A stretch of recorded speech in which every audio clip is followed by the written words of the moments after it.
मित्रानेच मित्राचा काटा काढण्यासाठी सुपारी घेतल्याचा आणि गाडीनं उडवून देत मारण्याचा प्रयत्न केल्याची घटना अहमदनगर शहरात घडली आहे। याबाबत विशाल घुसडे यांनी फिर्याद दिली। आदिल सय्यद, राकेश भोसले, तेजस सारवण, गणेश घाडगे, प्रशांत नामदे अशी आरोपींची नावे आहेत। विशाल घुसडे यांनी फिर्यादीत म्हटलंय, मी भिंगार येथे भाजीपाला विक्रीचा व्यवसाय करतो। आमच्या गल्लीत गवळीवाडा येथे गणेश घाडगे आणि प्रशांत नामदे हे राहतात।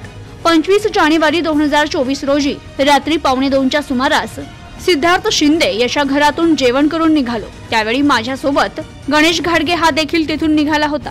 भिंगार किल्ल्याजवळ येताच मला माझा कुणीतरी पाठलाग करत आहे असं जाणवलं। मी माझी गाडी जोरात पुढे आणली। ताठेमळा येथील संघर्ष चौकात आलो असता मला एका गाडीचा धक्का लागला आणि त्यात मी खाली पडलो आणि मला मार लागला। त्या गाडीतून प्रशांत नामदे हा खाली उतरायला लागला, मात्र मला पाहताच तो गाडीतून निघून गेला असं म्हटलंय। दरम्यान आम्ही प्रेमदान हॉटेलचे सीसीटीव्ही फुटेज तपासले असता त्यात बलेनो गाडी पाठलाग करत असल्याचं आढळलं।